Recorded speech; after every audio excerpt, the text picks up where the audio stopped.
Great googly moogly. It's a Tune In Tuesday. I'm Dominic D'Angelo of adfreeshows.com, podcast, Heat Wrestling, and I am of Studio One Sports, whatever. But I'm here with Mr. Robert Karplus, WD Creative _ish. We got some things to talk about. Someone was unmasked last night, Robert. Somebody was.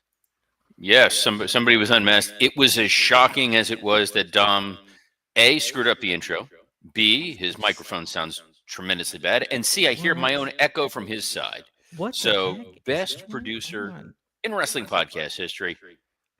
We'll say hi to the fine folks joining us here today. Willie Thornbrew says, it was nice of Jey Uso to pay homage to John Cena by calling out spots loud enough for everyone to hear. He'd sobered up by then, so he was doing fine. Tony Gong said Gunther should have come out next week with his own John Cena action figure with a tap out feature, lever on the back to make it tap out again and again.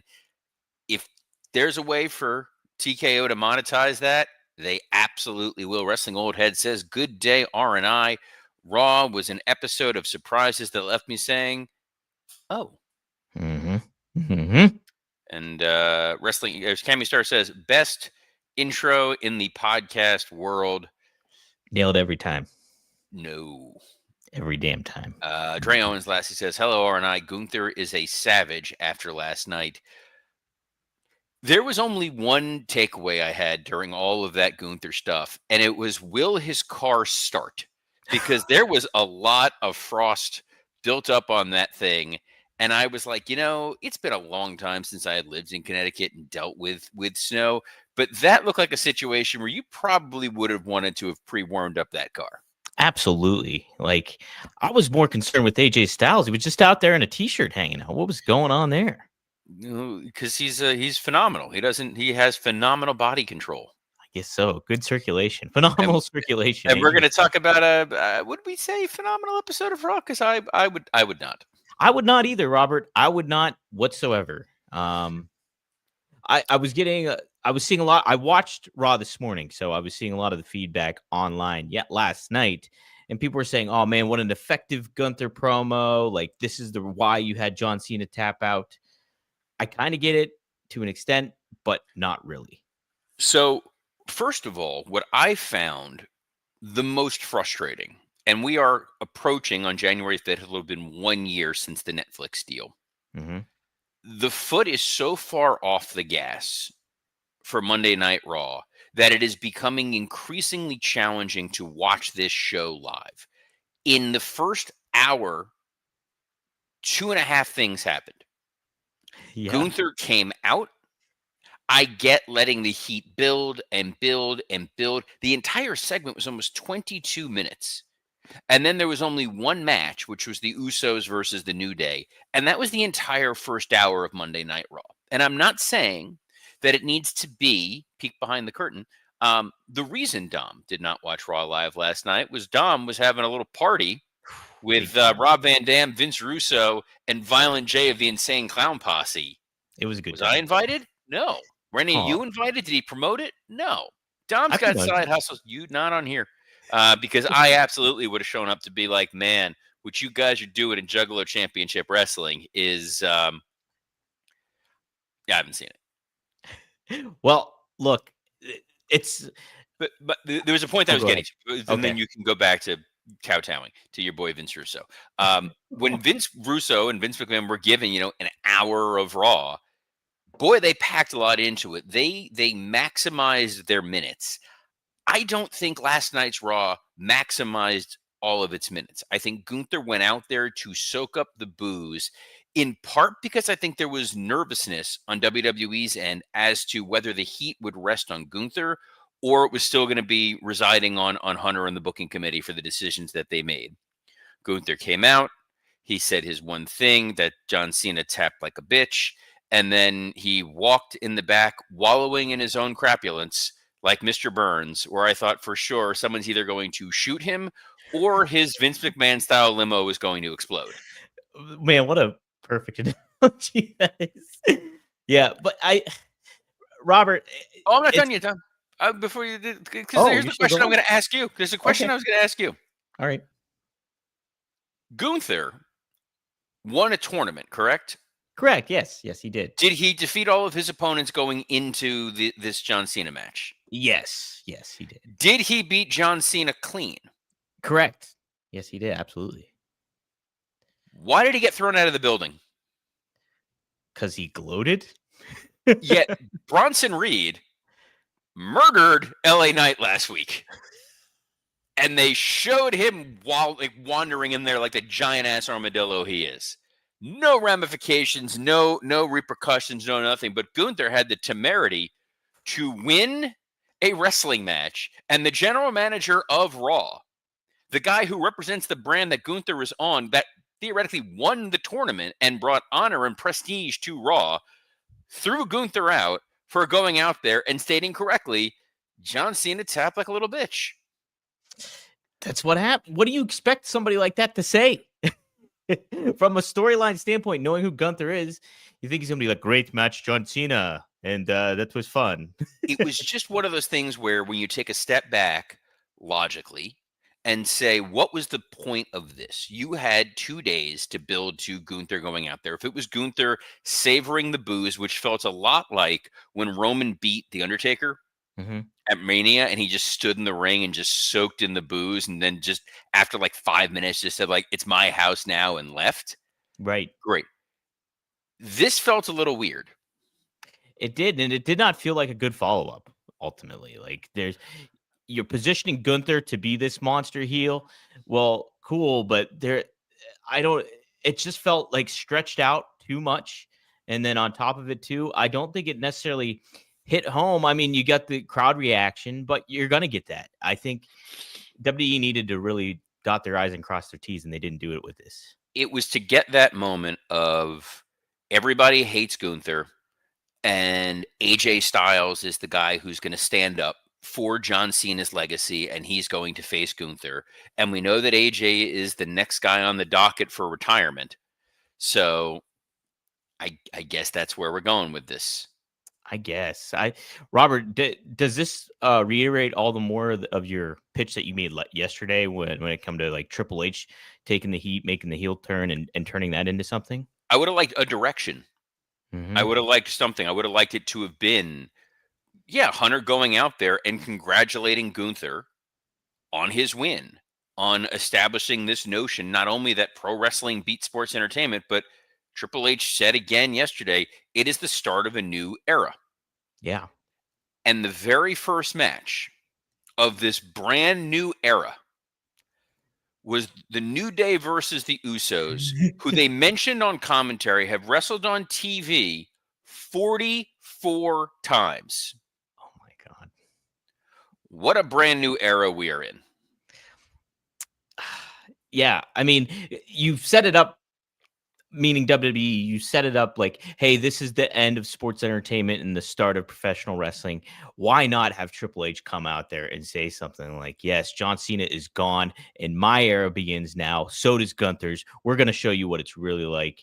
And then you have something pretty hot going into WrestleMania season that maybe need a little bit of a boost. And I don't think you're taking away from Gunther being a monster heel if you put Triple H in a big spotlight. I think you can kind of help move it along for Gunther a little bit. I think that the easiest thing could have been, yes, Hunter coming out, congratulating Gunther, and then announcing January 5th, Monday Night Raw, it is CM Punk versus Braun Breaker on the 1-year anniversary episode of Netflix. The winner of that will face this man at the Royal Rumble. There you go. Boom. Now I've set another path. It did feel like all of this was on autopilot. We got to get to January 5th, and we just need to give you stuff on TV until that happens. Usos and New Day very much felt like that. I did not understand. I feel like Scott Chaplin at this point, how much I disliked all this. Jey Uso's theme song, which I pointed out on Raw last night, is It's Just Me, Us. Because it's all about how he is no longer in a tag team. He is no longer in the bloodline. He is a solo single star. Fear not, nobody's paying attention. Nobody was paying attention. Yeah. Again, it just, I think you said it right. The treading water kind of aspect of it all. New Day loses again. Their heel turn is just meaningless, feels pointless. They feel low card, and not a What do you fan think of of the that. match? Thought the match was fine. It did kind of reinvigorate, like, oh man, the Usos against New Day was really good, like in a grand scheme of it all, if you think about their history. But the finish, I'm not a fan of, like, and I just don't. It just felt like, yeah, part of the course here, part of the course coming there after what should be a memorable Raw, after what was a big Saturday night's main event. Like, um, Robert, we also had, what was up next here? I have the results. There was a Vision backstage segment. Mm-hmm. There With was mm-hmm. the narrative was Braun Breaker's like, hey, we took that LA Knight tonight. Let's take out CM Punk. And Paul's like, whoa, whoa, whoa. In 21 days, you get a world title match. Like, relax. And what's the deal with this masked man? No one knows who he is, but as long as he's helping us, maybe we don't say anything. But we don't know who he is. We have no idea who he is. And then we got Io Sky and Rhea Ripley coming on out to start hour 2 of Monday Night Raw. Yes, and they get in a scuffle with the Kabuki Warriors. Later on, it gets booked for next week at Rhea Ripley will be taking on Asuka, right? And so we have that lined up. And then after that, we had Maxine Dupree. Oh, no. So Rhea got misted. Missed it. And then Io made took the bullet for the wounded Rhea to set up that they're going to be a women tag title match on January 5th. Sorry. So January 5th Raw, super important. In case you didn't already know. Yes, you got to keep that in mind, everybody, as we move into the year, as we coast through the rest of the year here. We had Maxine Dupree take on Ivy Nile, Intercontinental Championship match. Fun showcase of Maxine. They give her the definitive win against Ivy Nile. It's been hyped up for a couple weeks, but I think they probably maybe could have done a little bit more to create more engagement for this. But I like the match. I thought Maxine did a good job in this showing. Surprisingly compelling. They definitely had some chemistry in there, which was nice to see.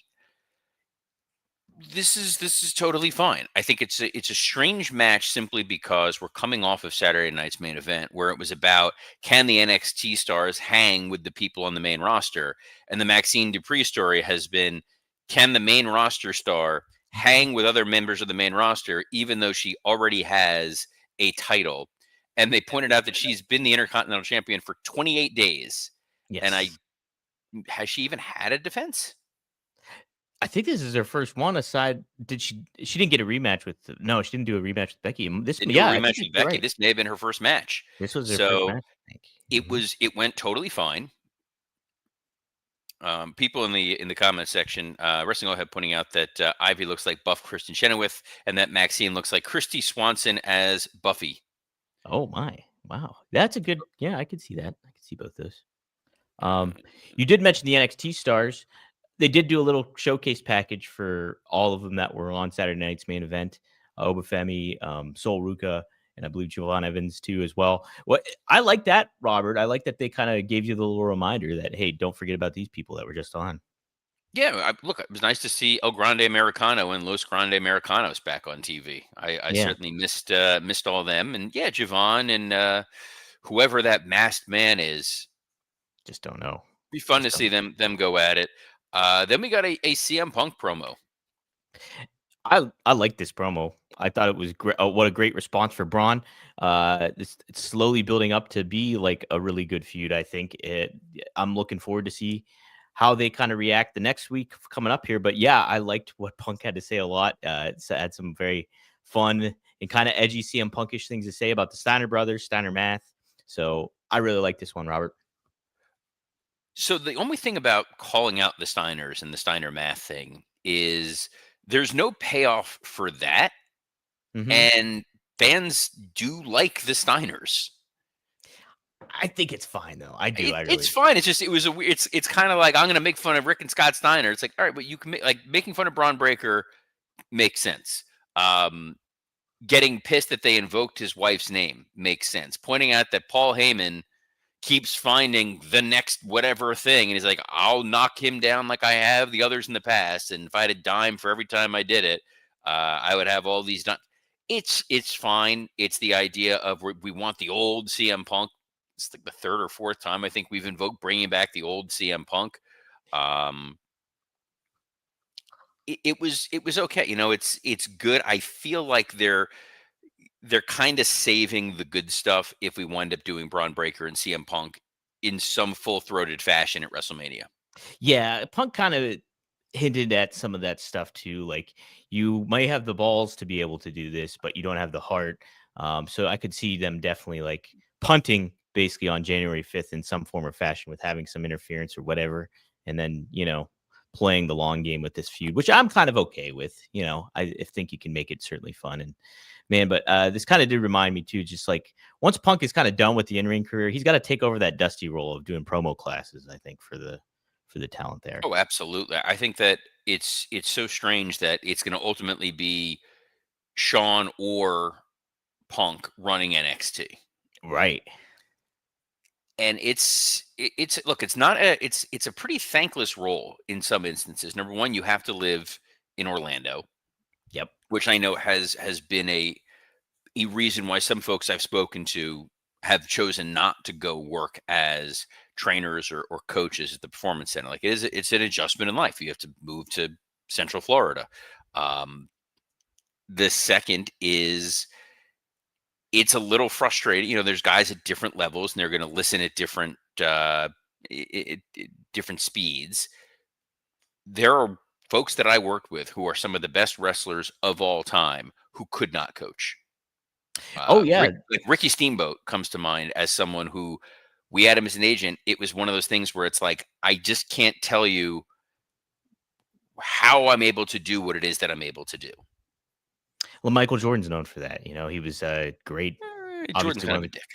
Well, yeah, he's one of the goat. He is the goat, in my opinion, for basketball. But he wasn't able to convey that to younger talent in certain ways. Wrestling All Head, yeah, kind of agrees. Says, I'm not sure what it is, but something is missing from Punk's promos. Maybe it's just me, but it feels like he's holding back some. I think part of it also is the Punk that we used to see was the underdog guy who I shouldn't be the main event guy in WWE, but I am because of you and not because of what Vince wants and not because of what Hunter wants and not because what WWE management wants. And I don't look like John Cena and I don't go do the Make-A-Wishes, but I do this because I'm the indie guy and I'm the skinny fat ass and I'm going to go out there and I'm going to prove everybody wrong. Mm-hmm. And then when he was in AEW, it was, I never thought I was coming back to wrestling and here I am. And I want to do what's best for the business. And then that flamed out. Now he's back here and it's very much, I'm a very wealthy man. I am very much the establishment, but I'm still trying to pretend that I'm, the edgy underdog. And it's a little bit like, even Shawn Michaels stopped being like, I'm the sexy boy when he came back and one eye was looking there and one eye was looking there. Well, I think too the aspect is he's part of the system, and he's also probably comfortable with a lot of the people that he works with too. Back if you think when he had the edge of it all and everything, he was pushing back against the grain in a lot of ways, and so there's that little kind of disconnect of what something tangible that Punk can really latch on to. I think he's finding some fun things to kind of go after, like the Steiner brothers and stuff like that when it comes to these promos, but there's nothing that he really has an axe to grind in certain ways too. So I don't think it necessarily translates as or resonates as much as it did in the past than it does now, but I still think it's good stuff.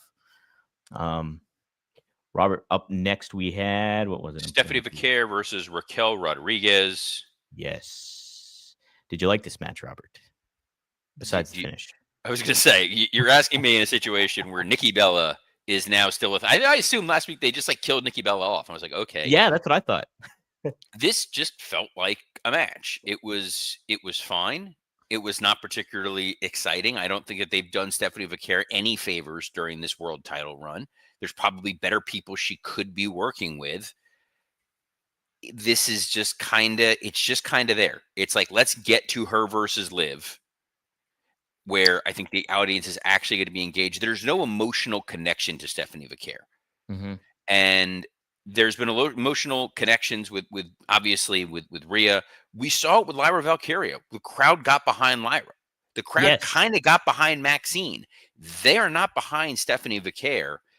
And it's not due to a lack of talent, by the way. Not at all. Sebastian Howard suggests that it may be that they like seeing her backside, That could be which I disagree with simply because there's a number of women that go out there that are dressed in a manner that if this was 15 years ago, not everybody is dressed like that on the roster. You go right. back 20, 25 years ago, there was slightly more conservative ring gear than was wearing. Almost everybody is out there wearing next to nothing. I Hmm. mean, Lita for years she wore baggy pants, but you could see like the top of her thong, and it was like this is scandalous. That was classic late '90s stuff right there. Yeah. Exactly. So I don't think that it's oh my god, look at look at her ass, like that's why she's going to be over.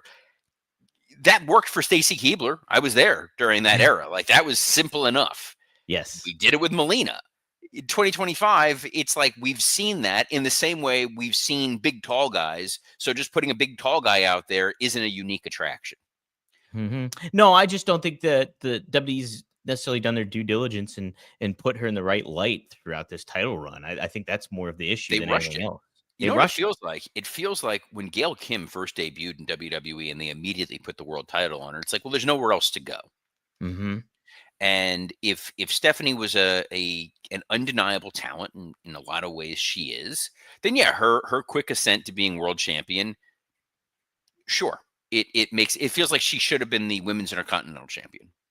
For But sure. there's so many women on the Raw roster that are above her in terms of the hierarchy that they're all going for the tag titles, like her versus Asuka, her versus Io, her versus Rhea, her versus Becky, her versus AJ, her versus Liv. All of these are the matches that you kind of want to see, and instead they're putting her in what feels like the women's intercontinental level. Devin Dowling suggests that Hunter just likes her because her name is Stephanie. Um, no, I think one Stephanie in his life is way more than enough. Well, Way, way, way more than enough. Um, Main event. I'm sorry. yes. Did you have something else you wanted to Well, add I was into just the gonna say, exciting women's world? I was just gonna say that I do like that they protect Raquel Rodriguez, but she's also kind of on this like trying to build up her name kind of reputation right now, where it's just like you're putting her with Stephanie, who's also kind of in that same position, just in a different light. And so I don't think it's necessarily helping one another out because it's just kind of it's there, and then you're moving on to something else. It feels like so I think WWE needs to really hone in on building this women roster. I know you have a lot of them and they're super duper talented, but find and pick and choose your moments to make all of these women feel special in certain ways. Agreed. Also, worth a quick shout out to JD McDonough. Hopefully, he gets well soon. That dude is awesome. Main event was Yeah. Rey Mysterio versus Logan Paul. Hmm. There was a moment during this match, and I tweeted it out somewhat as a joke, but somewhat honest. I forgot that Logan Paul was just a celebrity and not a guy on the roster Yeah. because he now just feels like, yeah, this is a dude who's an upper level wrestler on the roster and not a YouTube celebrity thing. And do you think that's a good thing or is that bad?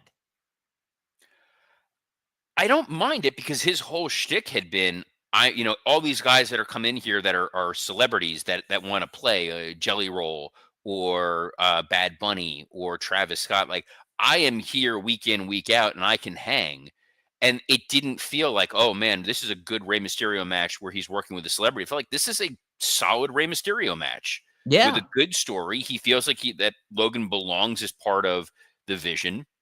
I would argue in part Logan's star status elsewhere has certainly depleted. I don't think he's as big a name as he has been in the past year or two. But this was a very solid match with Rey Mysterio with some interesting storytelling decisions. Yes, yes, Robert. I agree with you though. I think Logan Paul just he fits part of the roster, and I think he does elevate the vision in a unique manner that Seth Rollins necessarily didn't. So I think that's a good thing too. But yeah, so we get the Masked Man. He stifled Rey Mysterio's moment to kind of seize the opportunity, and Logan Paul gets the win. And then CM Punk comes out. But then we get the unmasking, and sure enough, can you believe this? I would have never guessed that it was Austin Theory to be the masked man. I'm truly shocked. Mhm. I was absolutely floored. Did not see that coming No, whatsoever. nope. That was such a strange. Like, it was so weird to see Kyle Fletcher under that mask. I thought it was Gabe Kidd. There's something about the way that the way that Austin Theory looked. It was as if he was about to cry, and it just didn't work. He looked like the meme, the Ms. meme with the girl, the little girl Ms. meme where she's like angry. Like, why are you angry? Why are you unmasking? Why didn't you just unmask in the begin? Like, none of that made any sense whatsoever. It just kind of felt like, well, we need to reveal who this is. And I said all along, if they didn't immediately reveal it, it was either going to be a letdown, or there were going to be multiple masked men, and they were going to kind of restock the vision with some other folks. I know some people wanted to see Carmelo Hayes, some people wanted to see Montez Ford, some people wanted to. It just, I don't know. It was an ending, and then Braun Breaker attacking Punk when he wasn't supposed to attack him, and he was told not to, and fine. Where does Austin Theory fit in the vision, though? He's like a cataract. This is like the third or fourth Austin Theory push at this point. He was in a stable with Seth Rollins and Buddy Murphy at one point. I forgot about that. Yeah. Then there was the thing where he stole that gold egg. Yeah. From Vince's office, and that was a push. He beat John Cena. I liked A-Town Down Under. I thought that could have had a little bit of momentum. It felt like Miz and Morrison together. Mm-hmm. There was something a little bit to that. And now it's like, okay, now you're in the vision. Great. You're the fourth guy in the vision. Right. Braun Breaker is the dude going after the world title. Bronson Reed is the heavy. Logan Paul is the intercontinental level challenger. And then there's Austin Theory, who at best, maybe him and Bronson Reed become a tag team.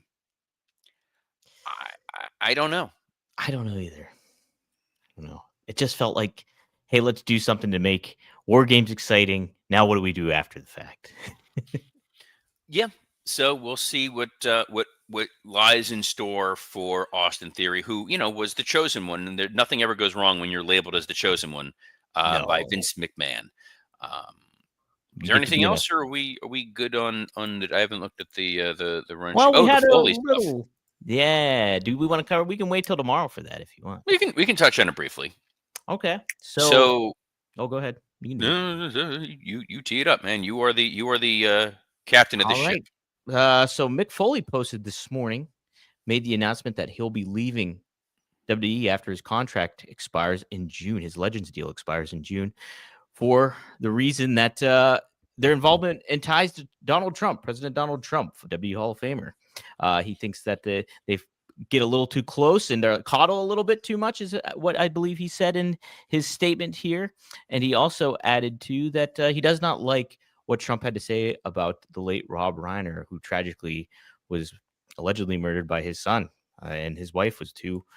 So Mick takes a stance and is going to be leaving WWE because of this. What do you think of this all, Robert? It's not surprising. Mick has always been one of these guys when it comes to this level of conviction. He was one of those people who, when the Montreal Screwjob happened, that he was going to quit in solidarity with Bret Hart, and they were like, "Don't be stupid. Don't quit over this." He's under a contract with WWE, a Legends deal until June.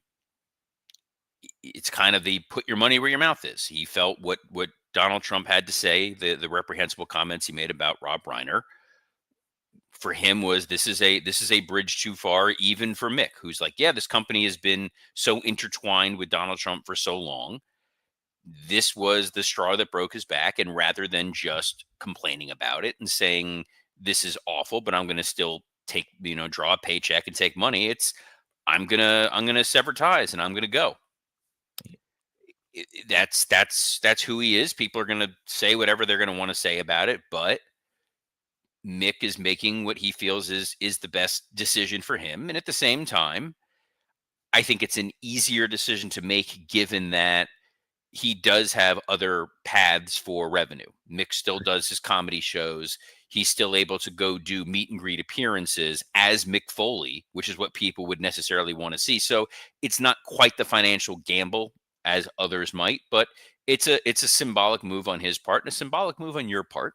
Can be showing up here live every Monday through Friday at noon Eastern on a plethora of platforms, including the WW Creative _ISHX account, the at Dominic D'Angelo X account, the at SE Scoops X account, and on YouTube on Rumor and Innuendo, Podcast Heat, and ad-free shows. So on behalf of Vince Russo's closest bro, Dominic D'Angelo, my name is Robert Karpolis. Best of luck in your future endeavors. Bro.